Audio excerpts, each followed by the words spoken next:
Miren, pues ya andamos acá en el Foro Cosmos. Vale, venimos a grabar el tema que tiene que ver sobre el ambiente sonidero, sobre la cultura sonidera y el patrimonio cultural inmaterial del ambiente sonidero acá en la Ciudad de México. Vamos a grabarles un poquito este foro que va a haber aquí en este recinto aquí muy cerca del Metro Normal. Miren, ya hay algunos compañeros que se dieron cita. Miren, ya hay algunos compañeros del ambiente sonidero. Miren, ya está ahí sonido Batichica, algunos compañeros sonideros y personas que se dedican al medio sonidero. Miren, rumbo a la declaratoria de patrimonio cultural inmaterial de la cultura sonidera. Miren, es lo que dice ese cartel que está ahí. Bueno, ya lo quitaron, pero es lo que decía ese cartel. Miren, ya viene llegando acá Sonido Ecos. Miren, el señor de Sonido Ecos. Vienen llegando ya algunos compañeros sonideros que se están dando cita. Miren, por acompañarnos en este primer evento rumbo a la declaratoria del patrimonio cultural inmaterial de la cultura sonidera en la Ciudad de México. De verdad les agradecemos mucho su presencia. Este primer encuentro va a ser muy importante para que ustedes conozcan qué es una declaratoria, el proceso por el cual se da una declaratoria y algo muy importante que la acompañe, que es el plan de salvaguardia que ya manejaremos con detalle más adelante. Le agradezco mucho estos foros, estos encuentros.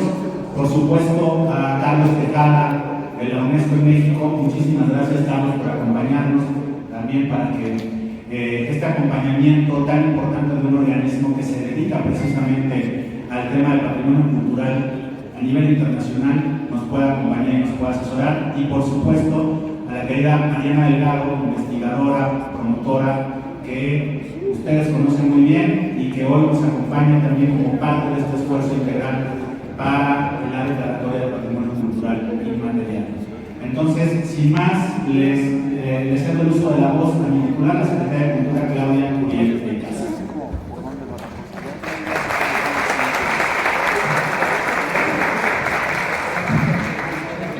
Muchas gracias, muy buenas tardes, bienvenidas, bienvenidos.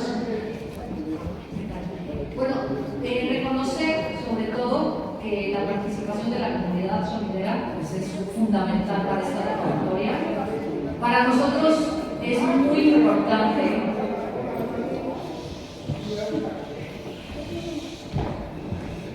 que la declaratoria para patrimonio cultural y material se ha llevado trabajando ya mucho tiempo. No es una ocurrencia, no es una coyuntura política. Desde que la ex jefa de gobierno, la doctora Claudia Sheinbaum, llegó al gobierno, tuvo acercamiento con muchas de las comunidades. Y para ella era importantísimo que esta cultura, sin beneficiar a ningún grupo en específico, que eso también lo quiero mencionar, pudiera tener esta declaratoria para que se haga sobre todo el plan de salvaguardia, que es lo que les va a explicar también Carlos Tejada, que es de lo que se diferencia una declaratoria de cualquier otro diploma, de cualquier otro reconocimiento, porque si bien les pueden dar un reconocimiento como cultura, que está maravilloso, aquí lo importante, sobre todo, y lo que hemos escuchado y recogido de ustedes ya pues por mucho tiempo, y sobre todo, y puntualmente este último año de trabajo, que tuvimos un foro en julio del año pasado, de oculistas y sonideras y sonideros, pues es trabajar en esta ruta. Para nosotros es muy importante decirles que nos interesa que estén unidos, que esto es cultura sonidera. No nos interesa que sea la declaratoria de un grupo, aquí nadie encabeza, es un tema de toda la cultura sonidera, de todos los sonideros de la ciudad, porque lo importante es que nosotros como funcionarios nos vamos. Pero ¿qué es lo que tiene que quedar? Pues el plan de salvaguardia de esta cultura popular que tiene más de 100 décadas en la Ciudad de México, que es bellísima y que se demostró, y ustedes lo demostraron en el Festival de Noche de Primavera, y ustedes solitos convocaron a más de 100,000 asistentes, que fue un récord para la cultura sonidera, y que como funcionarios y como gobierno simplemente facilitamos y vimos las posibilidades, pero fueron ustedes quienes convocaron y quienes generaron pues esa energía. Entonces, ¿qué nos interesa? Que se mantengan unidos, que nosotros trabajamos para todas y para todos, y que esta declaratoria, lo importante de esta declaratoria, que tiene que pasar por un proceso, no es un diploma que yo les firme hoy, pasa por un proceso profundo de investigación, de trabajo con ustedes, como estos foros, desemboca en un plan de salvaguardia. ¿Y qué es eso? Lo que va a hacer que esta tradición perdure y se reactive para siempre.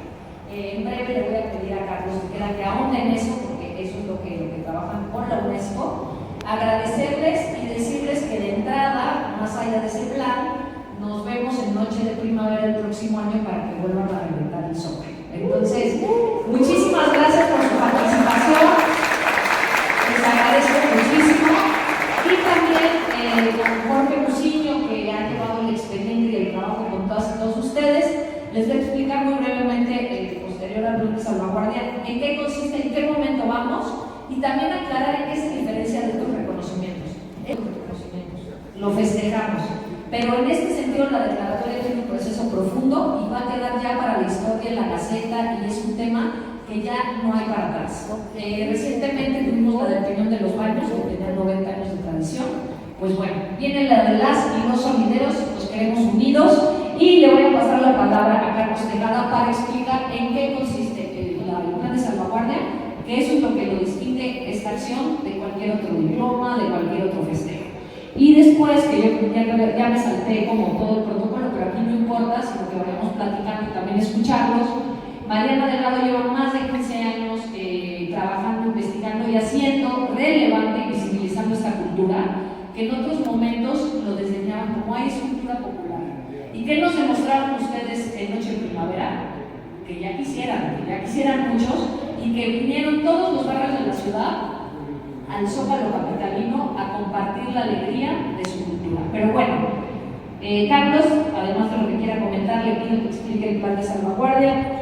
Mariana, bueno, la conocen muy bien, todo este trabajo, y Jorge Muciño, ya en qué consiste la declaratoria, y nos interesa que participen para que después no digan que no se les consideró o que no tomamos en cuenta algo que solamente ustedes como comunidad pues lo tienen claro. Nosotros estamos aquí para servirles y vamos a estar muy contentos y muy contentas que esta declaratoria ya quede en un par de meses. ¿Cuánto le calculas? Diles. Un mes. En unas 4 o 5 semanas estaremos ya entregando la declaratoria para todas y todos los sonideros que me dicen que son más de 10,000, ¿no, Mariana? ¿Son más de 10,000 sonideros y sonideras en la ciudad? Bueno, ustedes nos dirán, pero bueno, va a ser motivo de alegría y ya dejo hablar a mis compañeros. Gracias.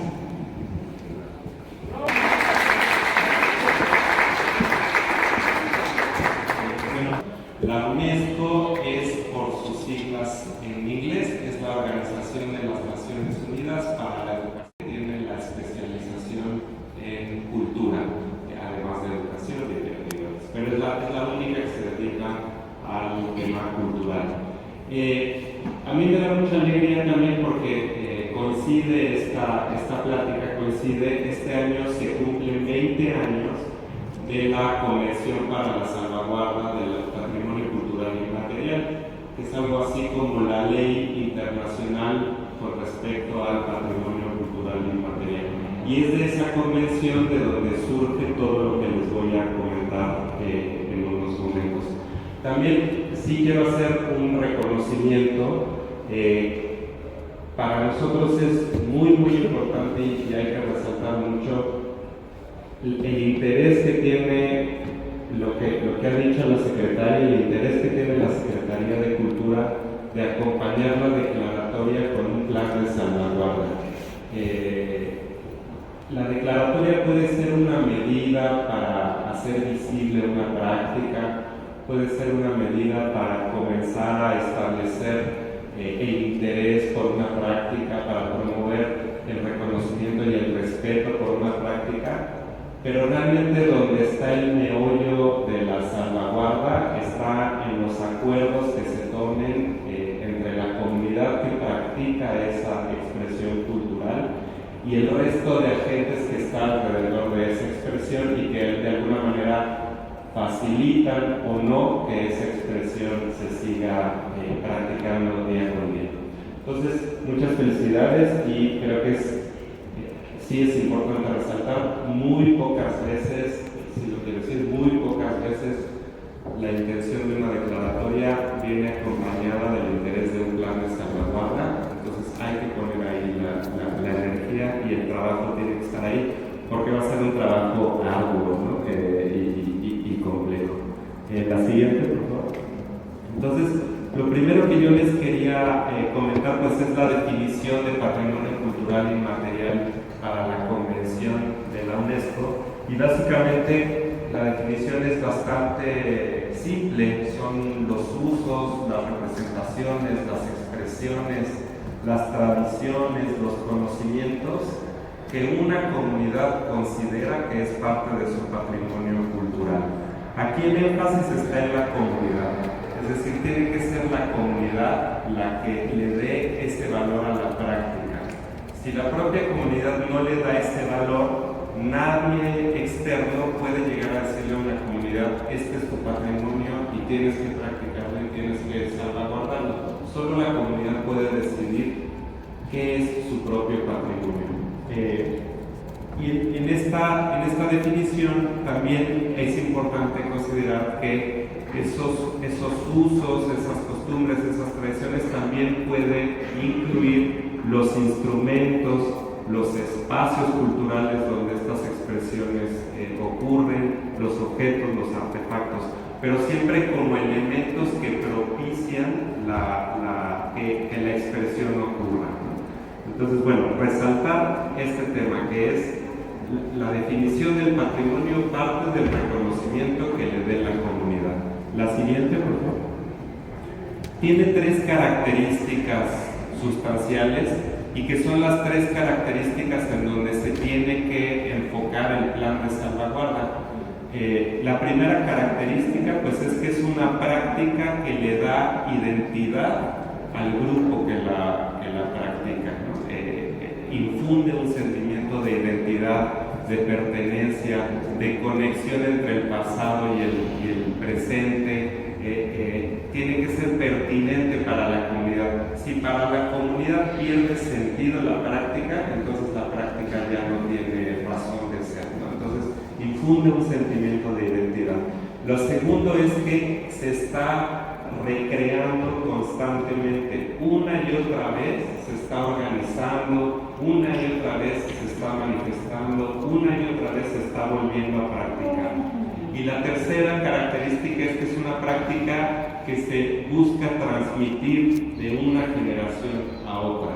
Esos son los 3 elementos sustantivos para que un patrimonio cultural inmaterial pueda pervivir a lo largo del tiempo y pueda seguir siendo un espacio de manifestación de la diversidad cultural y de la creatividad del grupo. Necesita que mantenga esas 3 cosas: que siga dando sentimiento de identidad, que se cree y recree constantemente y que se transmita de generación en generación.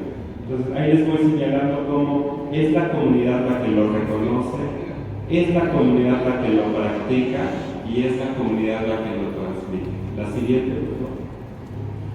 El patrimonio cultural inmaterial para la Convención de la UNESCO puede adquirir diversas formas. Por ejemplo, para la Convención hay 5 ámbitos. Nosotros les llamamos ámbitos, pero es por decir, son las formas que puede adquirir un patrimonio cultural inmaterial. Y es muy importante que se entienda que sea una no excluye a la otra, no tiene por qué ser una sola, pueden ser todas, pueden ser 2, pueden ser 3. También aquí es muy importante que sea la propia comunidad quien defina cuáles son los ámbitos que su práctica tiene, ¿no? Entonces, por ejemplo, tenemos las tradiciones y expresiones orales, los mitos, las leyendas, las adivinanzas, los cuentos, las canciones, la lengua en general. Luego tenemos las artes del espectáculo. La música es una de las grandes expresiones donde el patrimonio cultural inmaterial se expresa, pero también tenemos la danza y también tenemos el teatro. Yo creo que mucho de la cultura sonidera tiene que ver con artes del espectáculo, y aquí también es un tema que ustedes tienen que ir definiendo, ¿no? Porque para un externo pues puede ser solo danza, puede ser solo baile, o puede ser solo música, pero realmente son ustedes quienes le dan ese valor de cuál es el tipo de forma que adquiere. Luego están los usos sociales, rituales y los actos festivos.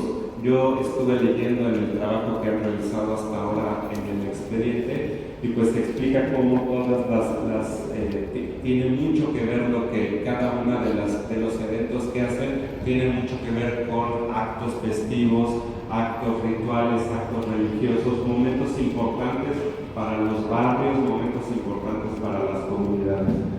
Los conocimientos y usos relacionados con la naturaleza y el universo. Aquí, por ejemplo, la cocina es uno de los mejores ejemplos de este ámbito, ¿no? Porque, por ejemplo, en México tiene la cocina tradicional inscrita en la lista de patrimonio inmaterial de la UNESCO, y justamente la cocina es uno de los modos a través de los cuales se preserva la biodiversidad y se hace transmisión de conocimientos alrededor de los ciclos agrícolas, el cosmos, etc. Ese es el tipo de expresiones. Y luego las técnicas artesanales tradicionales. En general es toda la artesanía, pero puede ser, yo no lo sé, ustedes lo sabrán mejor que yo.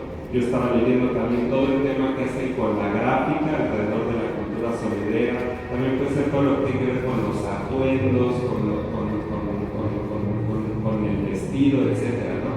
Ustedes serán las mejores personas para definir cuáles son los ámbitos en los cuales la cultura sonidera se desarrolla. La siguiente, por favor. Entonces, ¿qué es la salvaguarda? La salvaguarda es un tipo de protección especial. El patrimonio, por ejemplo, cuando hablamos del patrimonio material, el patrimonio material pues se conserva, hay que estar buscando que se conserve en el mejor estado pues las partes que constituyen un edificio o un monumento o una plaza, ¿no? Pero para el patrimonio cultural inmaterial, la idea, lo importante es que siga vivo. Entonces, el tipo de protección que se requiere no es una protección que lo vaya a fijar, ¿no? O que lo vaya a cristalizar en el tiempo, porque en ese momento las personas que lo realizan pues también ven coartada su propia libertad creativa. Yo estaba leyendo también, por ejemplo, el tema de los saludos, cómo el saludo pasó de los cassettes y ahora es a través de los celulares. Es decir, el patrimonio cultural inmaterial necesita eso, necesita que haya las bases para que esté evolucionando constantemente de acuerdo a lo que la propia comunidad va desarrollando. Entonces, la salvaguarda son todas aquellas medidas que se toman para las tres cosas que hablábamos al principio: para que la práctica se siga realizando, para que la práctica se siga transmitiendo y para que esa práctica y esa transmisión siga siendo pertinente para la propia comunidad. Esa es la salvaguarda. Son las medidas que se toman para que esos tres elementos permanezcan. La siguiente. El tipo de medidas que se pueden hacer, bueno, es identificar el patrimonio, es documentar el patrimonio, es investigar sobre el patrimonio, es preservar y proteger, promover, valorizar, transmitir. Aquí lo que es muy importante es que todas estas actividades se tienen que llevar a cabo en liderazgo el que se va a proteger.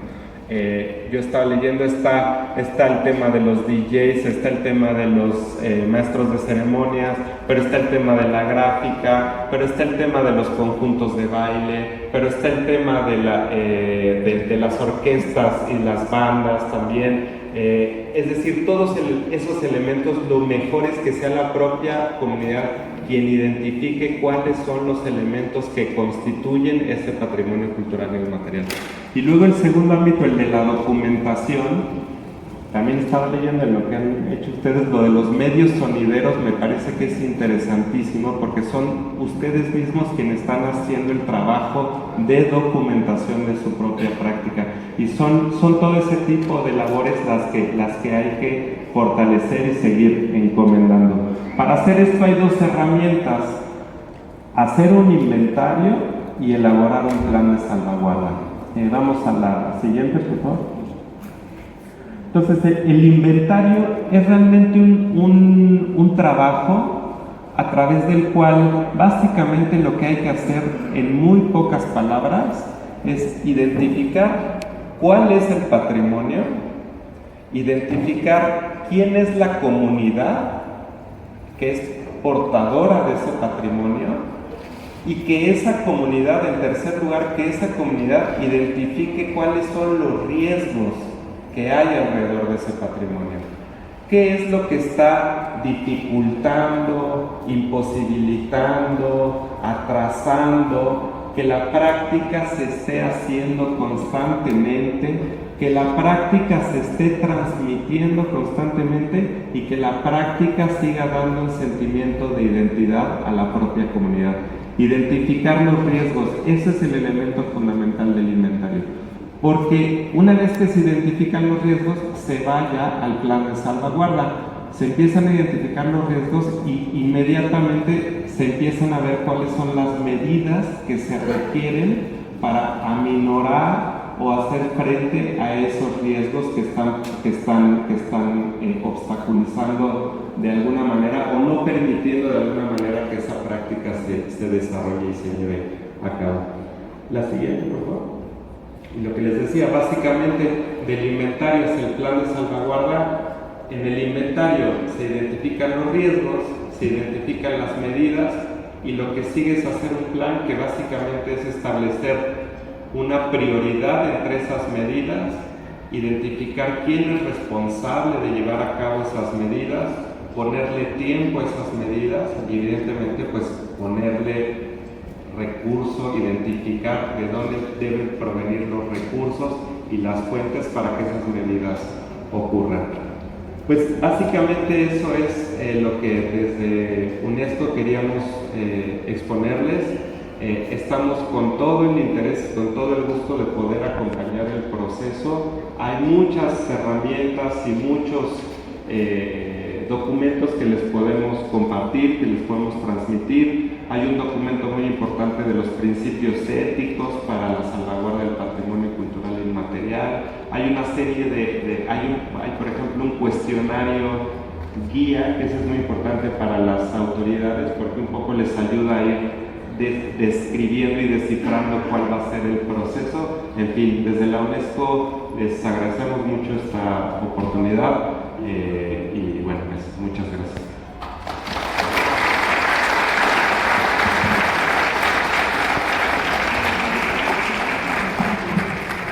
Justamente comentar que uno desde el mundo. Entonces, esos son pasos importantes que van a ir quedando, que no se resumen nada más al Zócalo, sino que ustedes puedan tener pues, otro tipo de empatía con las alcaldías y que se entienda que esta es una de las culturas más importantes de la Ciudad de México. Gracias.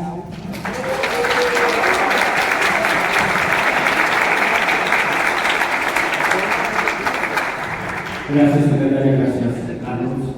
Bueno, les vamos a explicar de manera muy breve y sistemática cómo se da una declaratoria en la Ciudad de México de acuerdo al marco legal que tenemos. Hay que recordar que en 2020 se publicó la Ley de Patrimonio Cultural, Natural y Cultural de la Ciudad de México. Esta ley es la que regula, la que establece las formas, los principios, los procedimientos con los cuales se lleva a cabo una declaratoria de patrimonio, ya sea cultural, material, inmaterial, natural o biocultural. Que esto también es una duda que tienen muchas veces las comunidades, cómo es que es quien la genera. Y aquí, si me permiten, vamos a explicarles de manera muy breve.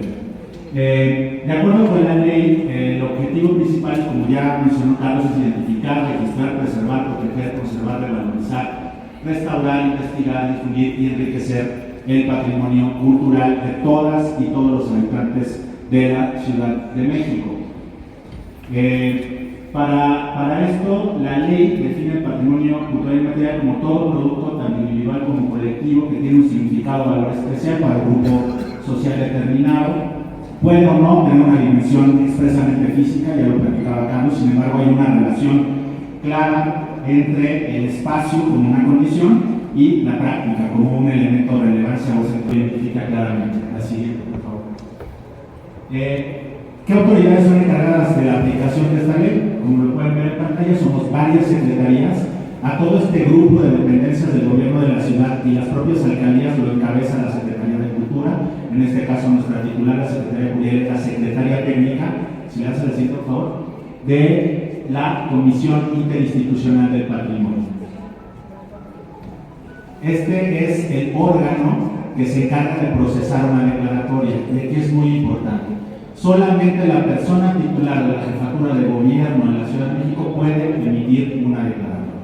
Es él o la titular del gobierno de la ciudad quien emite una declaratoria, y esta lleva un proceso que pasa también por la opinión de este órgano. Como pueden ver, la presidencia la tiene la jefatura de gobierno y la Secretaría de Cultura tiene la Secretaría Técnica, este órgano colegiado, que es el que analiza las declaratorias.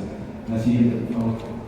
También interviene un Consejo Social Consultivo. Este Consejo Social Consultivo está integrado por personas expertas en distintas materias.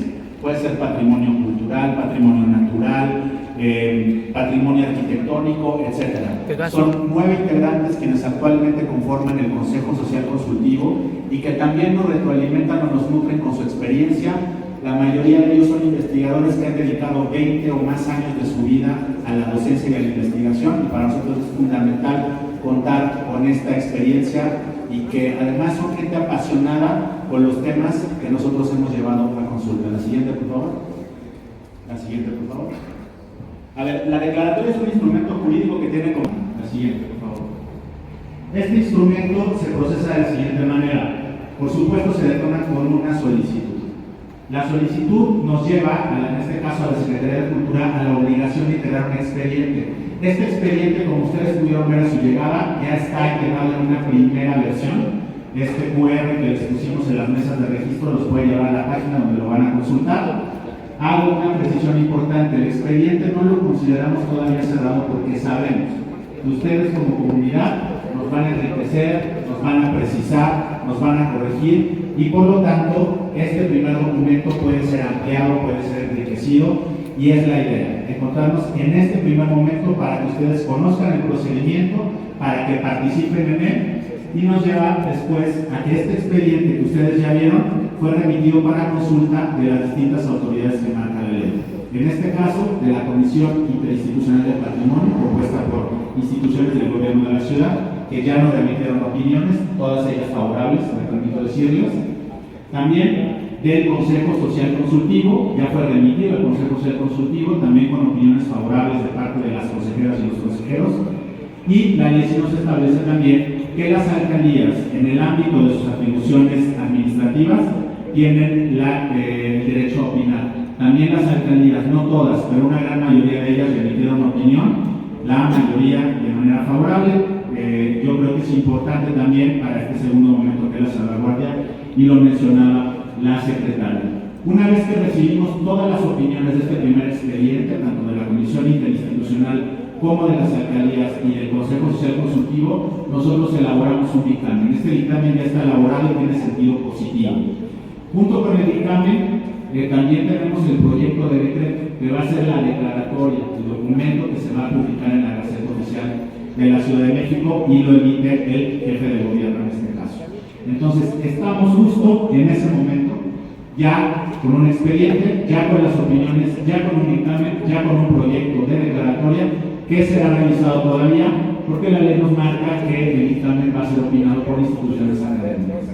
Ya tenemos a los académicos también invitados a participar en estas opiniones. Una vez que nos remitan la opinión, tendremos este paquete para remitir al jefe de gobierno y que pueda ser publicada la declaratoria. Posteriormente, tendremos que hacer la integración del plan de salvaguardia, que ya se ha hablado aquí por parte de los compañeros de UNESCO. Este plan de salvaguardia es el documento más importante después de la declaratoria, porque es el instructivo, el manual que nos va a decir cómo cuidar las cosas.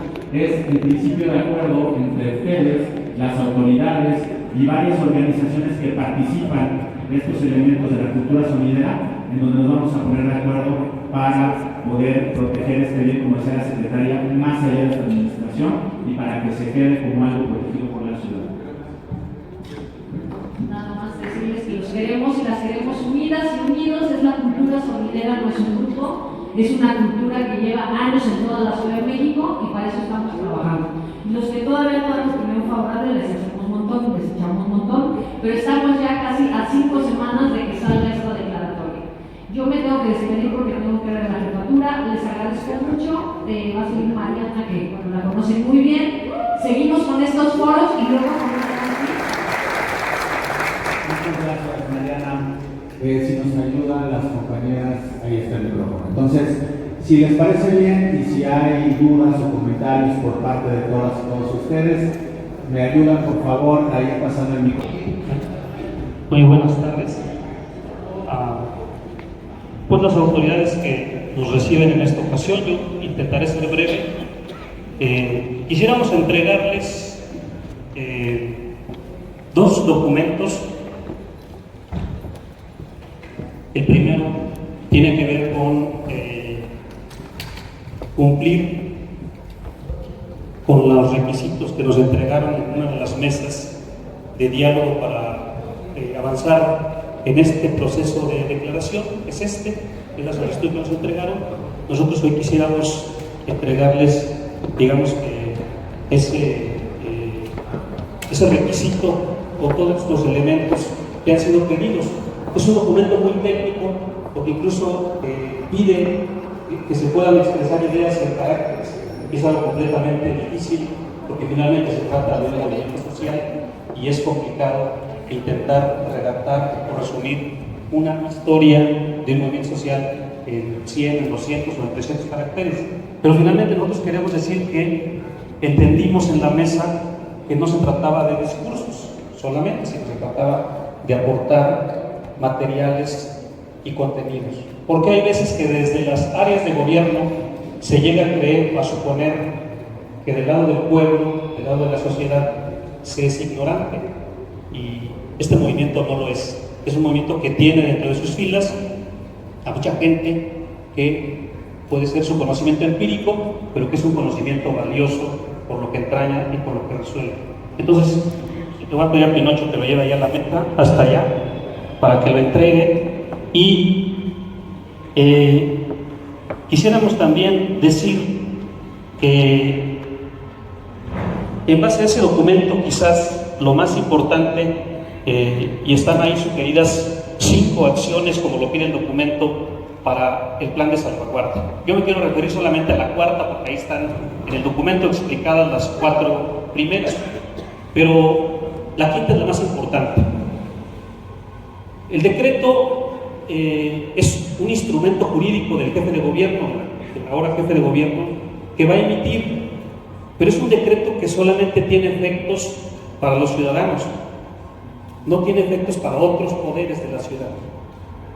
Y la mayor parte de las cosas que hay que lograr para que este movimiento pueda consolidarse están en el Congreso de la ciudad, que es otro poder, un poder distinto y que seguramente tendrá una configuración política diferente cuando legisle en materia, por ejemplo, de ley de espectáculos públicos, cuando se revise todo lo que tiene que ver con protección civil, con seguridad ciudadana, con vialidades, con medio ambiente. Todos esos elementos que sirven y que son los que permiten o prohíben o restringen el desarrollo de este movimiento no tienen que ver necesariamente con el Poder Ejecutivo, salvo algunos que tienen que ver con los reglamentos. Pero en su mayor parte hay que recordar que hay una constitución de la ciudad reciente y que esa constitución incluso no tiene todavía leyes normativas en la ciudad. Es uno de los, digamos, de los pendientes que hay de la legislatura actual y de la legislatura pasada. Entonces, para nosotros sería muy importante que esto que ustedes llaman foros se encuentren quienes deben encontrarse. No solamente tiene que ver con un asunto de cultura, tiene que ver con un tema normativo, y esas normativas están en las leyes. Y ahí es donde se tendrá que legislar y modificar y acercar para que la protección, la promoción que se le quiere dar al movimiento sea efectiva, porque si no simplemente quedará, como ya se ha dicho aquí, en papel. Entonces, me parece que ese foro sería fundamental para poder trazar una ruta jurídica activa, tener clara cuál sería la ruta de esos cambios. Nosotros en este documento, por supuesto, ya anunciamos las 5 acciones que creemos que deben de ser consideradas. Y quizás la tercera, que está ahí anunciada, el número 3, tiene que ver con los recursos públicos. Porque cuando hablamos de promoción, lo que quisiera, o lo que este movimiento requiere es que sean destinados recursos públicos para promover y proteger este movimiento. Voy a poner un ejemplo. Cada año, los días 15 de septiembre o 16 de septiembre, las 16 alcaldías llevan a cabo conciertos en sus explanadas.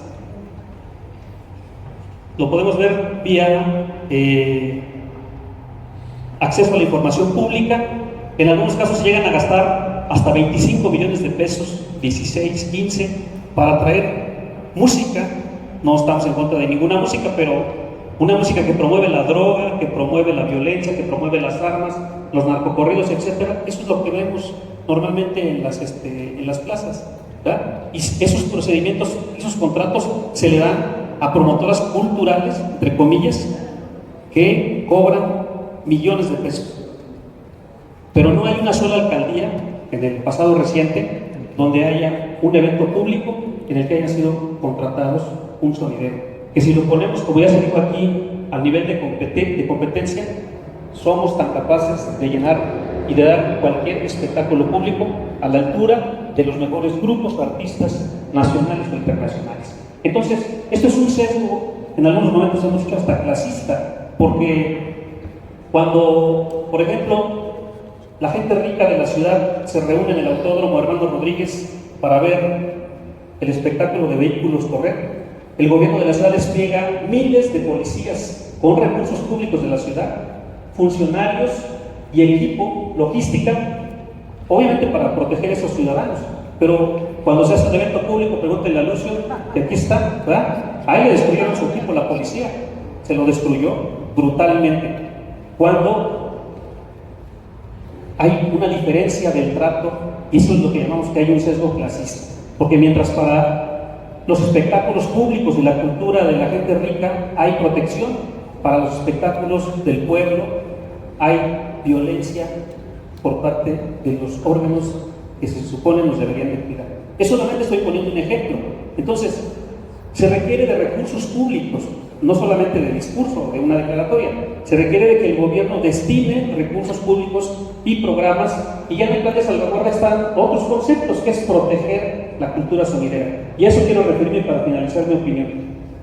Les quiero entregar son 4 hojitas, que es como un índice de lo que nosotros, y desafortunadamente no nos podemos abstraer, porque hay grupos y comunidades. Tener la intención de que todos estemos juntos y que todos pensemos igual, no es de estos tiempos. Aquí habemos diferentes colectivos y diferentes formas de ver, de pensar y de opinar, y eso no nos debe de asustar. Entonces yo hablaré solamente a nombre de quienes hemos formado un colectivo y proponer este ejercicio. Y somos respetuosos, por supuesto, de lo que piensan o opinan otros colectivos. Creemos que la cultura sonidera debe ser considerada a partir de aspectos, por ejemplo, la música, los géneros musicales, entender por qué un país adopta géneros para amenizar en sus fiestas que no son propios de su propia cultura, válgase la redundancia, sino que provienen de otros lugares. Otro aspecto que es muy importante es que, aunque la música es atemporal, es evidente que la mercadotecnia impone ritmos, impone modas. Sin embargo, escuchen tocar a cualquiera de los que están aquí y van a escuchar que van a programar música de los años 40, exageradamente hasta los 90. Y la gente sigue bailando, sigue escuchando esos géneros.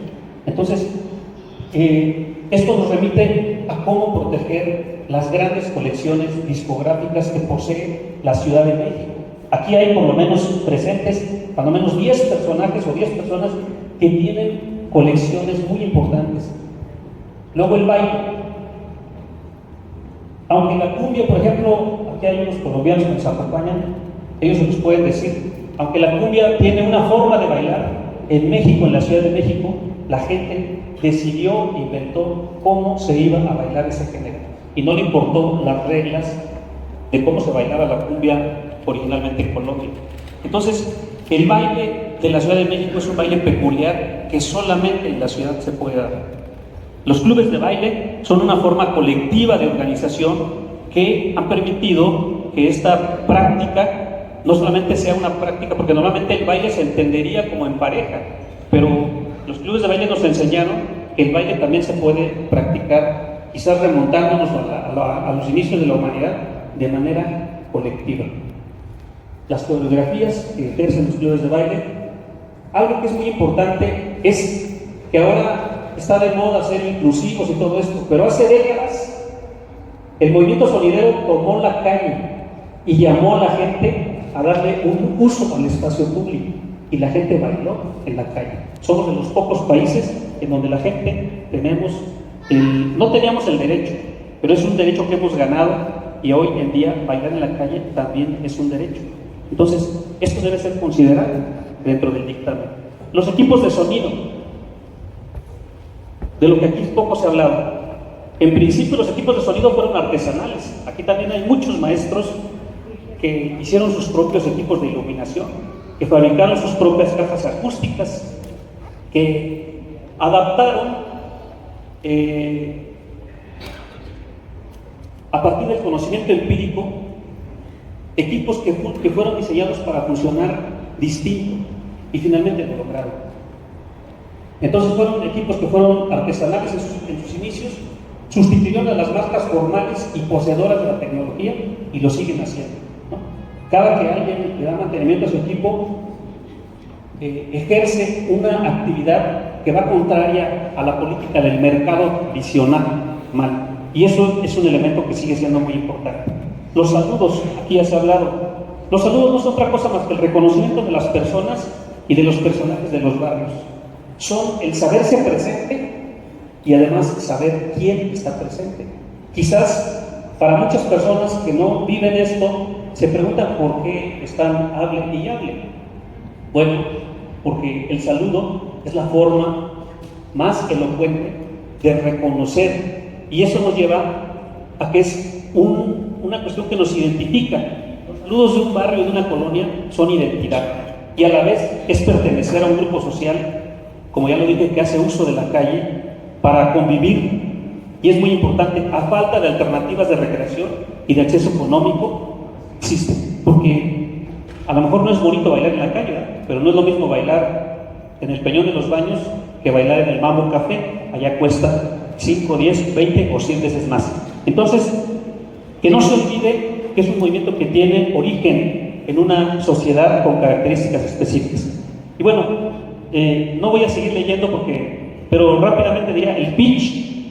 Estos maestros, antes de que existieran los controladores con pitch y todo, ellos alteraron sus tornamesas para lograr que los mexicanos, a partir de nuestra cadencia, pudiéramos bailar una música que es muy rápida.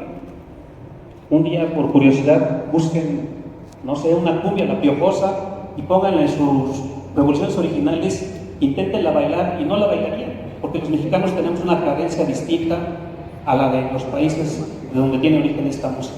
Entonces, los sonideros, que muchos de ellos están aquí presentes, aquí está Fajardo, por ejemplo, frente, y muchos otros, ellos entendieron esto y lograron adaptar. Las gráficas, ya se ha hablado aquí de las gráficas, y por último quisiera decir la herencia del oficio de generación en generación. Aquí está Fausto, él es ya nieto, ¿verdad? Porque está su padre y está su abuelo, como un ejemplo. Y por último, los supuestos derechos de autor. Hay que decirlo con toda la claridad del mundo, hay mafias que piensan o creen que todavía se les debe de seguir pagando como en el pasado. Pero miren, existen infinidad de grupos nacionales e internacionales que viajan hasta esta ciudad, a la Ciudad de México, en busca de que los sonideros reproduzcan y programen su música en los bailes populares. Están los amigos de Colombia, ¿verdad? Sombra Alterna. Ellos vienen, ¿saben a qué vienen a México? Vienen a pedirle a los sonideros que toquen su música. Entonces, ¿dónde están los famosos derechos de autor? Hay una relación, digamos que directa, entre los generadores de música, entre los artistas, entre todos ellos, con el mundo y con la cultura mexicana. Y por ello es un tema que debe ser discutido también en un futuro, desde el punto de vista, por supuesto, legal, legislativo. Pero entonces quisiéramos entregarles esta como guía de los aspectos que nosotros consideramos que deben ser considerados y tomados en cuenta para el dictamen. Es cuanto. Muchas gracias.